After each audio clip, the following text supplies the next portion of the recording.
I get a lot of people who comment on my videos and say, "Oh my God, Raleigh, you're so mean, you're so critical." Yes.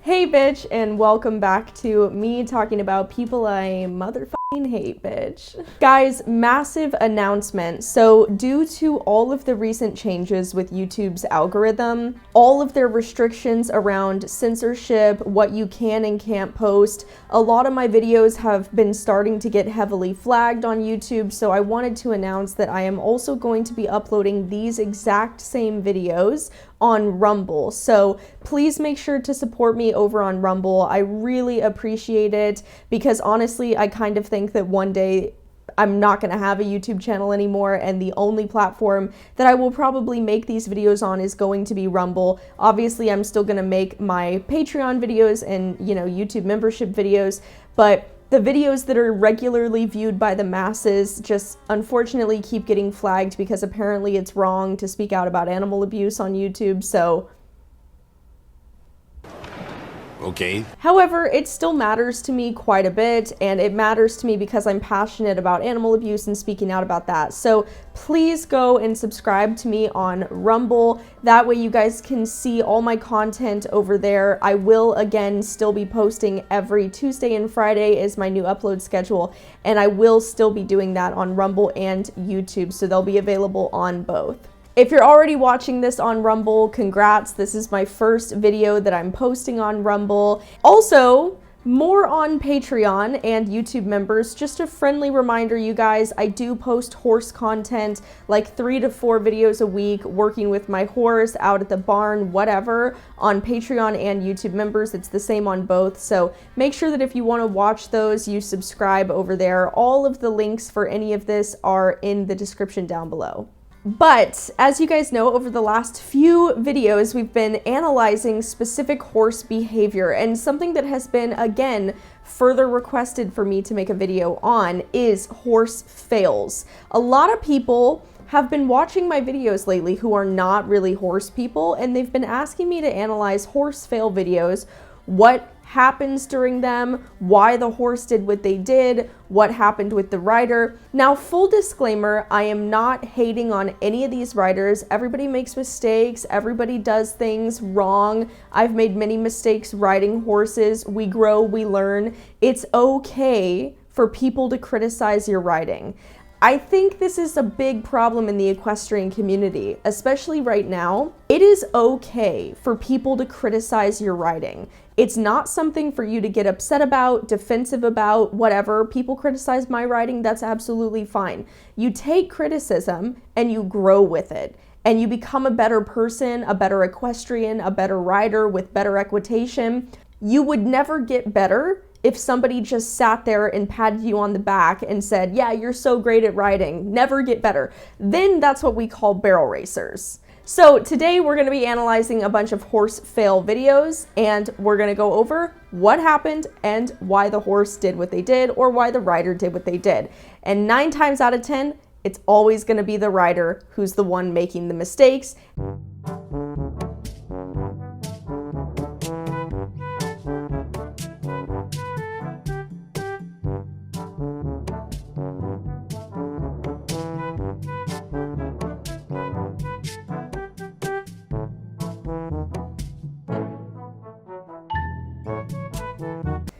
Oh, I hope they both fell. I hope she fell off too. I get a lot of people who comment on my videos and say, "Oh my God, Raleigh, you're so mean, you're so critical." Yes, I don't make these videos to be nice to people. People deserve to be called out, and this is borderline animal abuse, what you saw in this video, and I'm gonna explain why. And I'm also gonna explain why the horse behaved the way he did, and I'm also gonna explain why karma's a bitch, and sometimes when you do stupid shit, you deserve to suffer the consequences for your actions. Firstly, the woman is riding completely off balance, like 100%. This girl has no balance. It does not exist. Add to that, she's yanking an extreme amount on the horse's face. This is largely due to the fact that she has no balance and she's relying on the reins for balance, so she's yanking on the horse's face.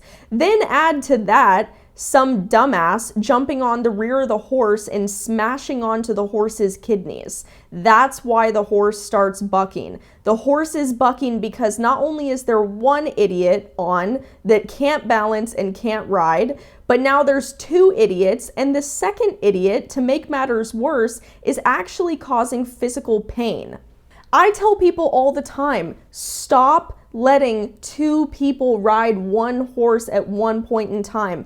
It hurts the horse. Horses have what's called the floating ribs, okay? You don't want to be seated on the floating ribs. These ribs are situated right above their kidneys. It puts immense pressure on the horse's kidneys. It puts immense pain onto the horse's lower back. It's horrible. 200 pounds slamming on your kidneys 1, 2, 3, 4, 5 times.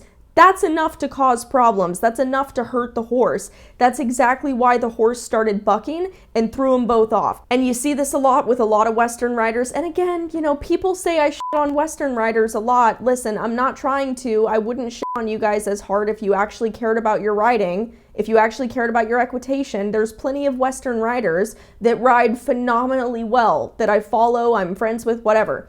But you know, I could go on and on and on and on. It's never gonna get through to these people. So let's move on. Hold well. Gaat ie?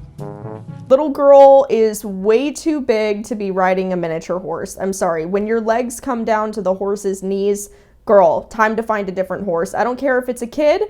Obviously, I would put the blame on the parents in this situation, this particular situation, because the parents should be there and should know better than to throw their large child onto a very small pony when she's visibly beyond the 20% rule. It's just irresponsible.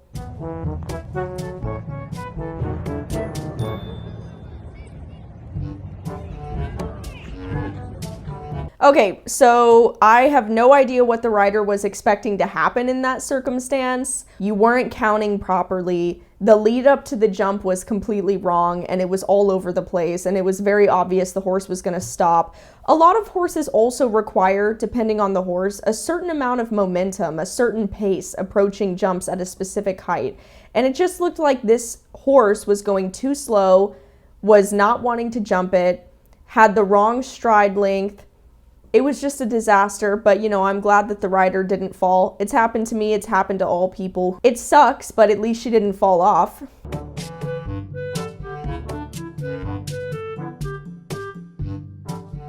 What in the f***?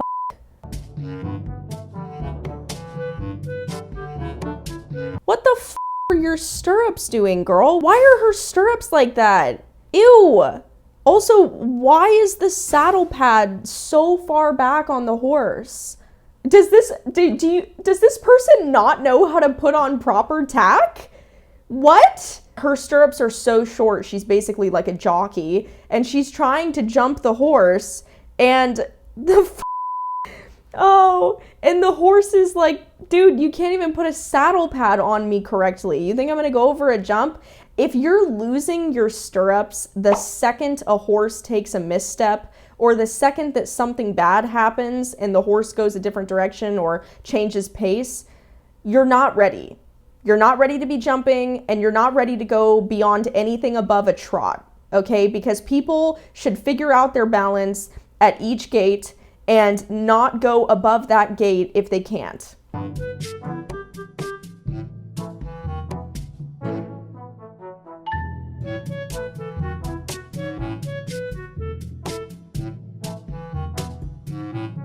Yeah, stop letting little kids ride tiny horses. Just because it's a child doesn't mean that the child is supposed to be riding a miniature horse or a pony. Kids grow out of stuff. And once your kid looks visibly too large for a small pony or miniature horse, move them up to a bigger horse. Because again, the reason why the pony started bucking is because she's too big. She's too big, she weighs too much, the pony had enough, he doesn't want her on his back. Horse behavior is super simple. I think it's really funny when I make videos like this and people are like, oh my God, I had no idea. Really? I feel like horse behavior is like the most simplistic thing ever. Horses communicate through body language. How do you not pay attention to what your horse is telling you? Oh, this is a really interesting one. So I'm going to slow this down and we can analyze it. Obviously, this girl is a very new rider, and this is a mistake that a lot of beginner riders make. Try to relax your hands a little bit more and not rely on the reins so much for your balance. She's relying almost exclusively on the reins for balance, which again, nothing wrong with this. It's just a beginner mistake. You shouldn't do it, but you know, she's just learning. Bonus is she kind of learned the hard way why a myriad of reasons as to why we don't hold on to the reins for balance, and this is one of them. When you hold on to the reins for balance, all it takes is your horse putting its head down to throw you off balance and pull you out of the saddle, which is literally exactly what happened. How does a kid who's cantering a horse, who should be at a pretty significant level for a beginner to be cantering, how does that kid still not have enough balance to where if the horse puts its head down, it pulls them out of the saddle? That doesn't make sense to me, okay? Maybe that's just me, because when I had my lesson program, I was just super diligent with my kids, and I was very perspicacious about how my kids were learning, what levels they were at, what they had challenges with, and none of them ever moved up without me being absolutely sure that they were well balanced, well positioned, and rode that gait well enough for them to go up to the next gate comfortably with no issues. And I just feel like a lot of people rush riding, which is why you get a lot of people who experience stuff like this. Obviously, there's always going to be issues and wrecks and fails that happen with even the most experienced riders. But if you notice that your fail is something kind of stupid, like maybe you weren't paying attention, maybe your balance was off, maybe you weren't riding with proper equitation, you know, you look back at these videos and you should look at that as a way to grow as a rider, analyze the critiques and be like, okay, this is what I need to change. You know, when I was a kid, I used to sit my camera down and I used to actually film myself riding when I wasn't taking lessons because I was broke and I couldn't afford more than one lesson a week. So I would sit my camera down and I would videotape myself in an arena riding, and then I would go home and I would compare that video to other professional riders and riders at the level that I wanted to be at and try and figure out what I'm doing wrong, how to better myself, and what I need to fix about my position. Unfortunately, a lot of people don't do that these days. A lot of people just want to believe that they're great riders when they're not, and that's why it hurts their feelings when you tell them otherwise. But you know, it's all fun and games, you guys. These are just fun video critiques that I do on this channel. So let me know your thoughts down below. What did you think? Did you agree? Did you disagree? Let me know if you learned anything new. And I'll see you guys in my next video. Bye!